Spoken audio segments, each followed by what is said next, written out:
Mali la ko élection kan kɛra 19 ye. Banyakara ayira la ka fɔ ko MINUSMA maaw ka mobili kɔni yɛlɛla dugu jukɔrɔmɔgɔw kan ni maa 3 kɔni fatura o kun kɔnɔna la. Gawo ko tasuma kasara dɔ kɔni kɛra ye ni maa caman jogina. A balimaw aw bisimila ye an ka bi don kibaru kɛnɛ kan. An bɛna ni kibaru ninnu kɔni walawalaw ye. Kibara fɔlɔ o de ye ka fɔ ko Mali kɔni dugukolo ko kɔni kɔnɔna la ko dɔ kɔni farala Mali kɔni élection kɔni kan. O de hukumu na min ye CNT maaw ye ko olu ye lajɛ dɔ kɛ no o kɛra min ye février kalo tile 20 kɔnɔna ye tɛnɛ tɛmɛni. Ayiwa o lajɛ kɔnɔna la ko u kumara min ye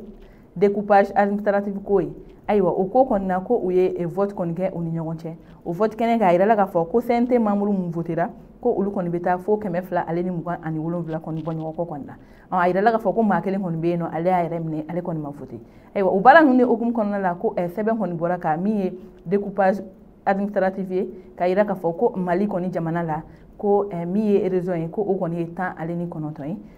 Min ye commune ye o kɔni ye 819 ye. Wa min ye cercle ye ko o kɔni bɛ taa bila min ye 256 ye. Arrondissement 446 ye. Ko da min ye Bamakɔ yɛrɛ kan n'o ye district ye ni o district kelen de bɛ Mali kɔnɔ na. Ayiwa Bamakɔ district a yira la ka fɔ ale yɛrɛ kɔni kun ye commune 6 de nka ko min ye Kalabankoro ye ko o farala ka kɛ commune 7 kɔni ye. Ayiwa o tɛmɛnen ka bɔ yen nɔ Mali la ko élection yɛrɛ kɔni kun bɛ taa i da Kidali de la nka ko dɔ farala kan ni a kuma sɛbɛntiya. Ayiwa min ye élection kɔni ye ko première élection ni ale kɔni ye Kidali ye no o bɔra an b'an kun dasi Kulukoro ma ni Kulukoro bɔra ye Sikaso bɛ na ni Sikaso tɛmɛna min ye Segu ye ale kɔni bɛ na Segu bɔlen kɔfɛ an bɛ se Moti ko Moti tɛmɛnen ka bɔ yen nɔ an bɛ na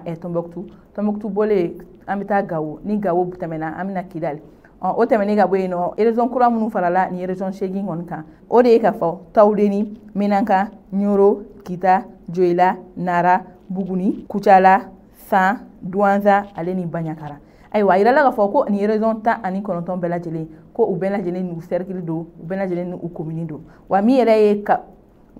ye Kayi kɔni région ye a yira la ka fɔ ko cercle 10 ale kɔni bɛ yen nɔ. Ko Kulukoro cercle 8 min ye Sikaso mara ye o fana ta ye cercle 8 ye. Segu cercle 11 Mopti cercle 8 Tombouctou cercle 13 Gawo cercle 16 Kidali ale ta ye 9 ye. Tawudeni ta ye 6 ye. Menaka ale ye cercle 6 ye. Min ye Nioro mara ye ko ale fana bɛ cercle 6 kɔnɔna na. Kita fana cercle 6 Dioila cercle 6 Nara cercle 6 Buguni cercle 10 Kucala cercle 8 San cercle 7 Douanza cercle 6 ale Banyakara ko ale fana ta ye cercle 9 ye. Ayiwa ka yira ka fɔ ko ni région bɛɛ lajɛlen u bɛɛ lajɛlen n'u cercle don wa u bɛɛ lajɛlen n'u commune don wa walasa baaraw bɛ se ka nɔgɔya an ka jamana kɔnɔ cogoya min na kɛrɛnkɛrɛnnenya la papier ko kɔnɔna na. Ayiwa o tɛmɛnen ka bɔ yen kibara wale min b'an bolo ka da kulo kan o de ka fɔ Banyakara mara la a yira la ka fɔ ko MINUSMA maaw ka mobili kɔni yɛlɛla dugu jukɔrɔmɔgɔw dɔ kan ni maa 3 kɔni bɛ yen nɔ n'u olu fatura.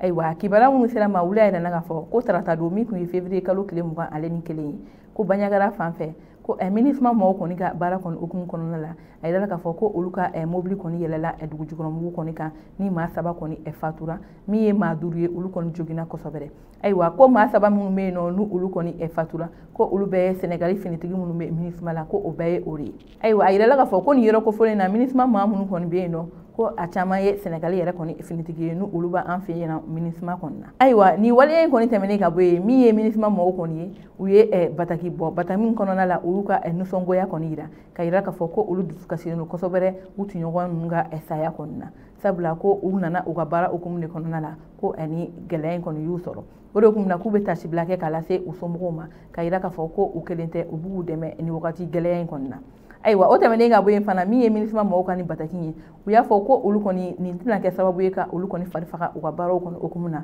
sabula olu nakun ye nakun kelen de o de ye ka fɔ ko Mali kɔni dɛmɛ lakanabaliya kɛlɛli la o de la olu bɛ u ka baara kɛ fo ka se a dan kɔni ma. Ayiwa hakilina jiginna an b'a yira la ka fɔ ko février kalo tɛmɛnen san 2022 kɔnɔna la ko ni waleya taara ka ɲɛsin MINUSMA cɛdenw ma kɛrɛnkɛrɛnnenya Sénégali finitigiw minnu bɛ MINUSMA la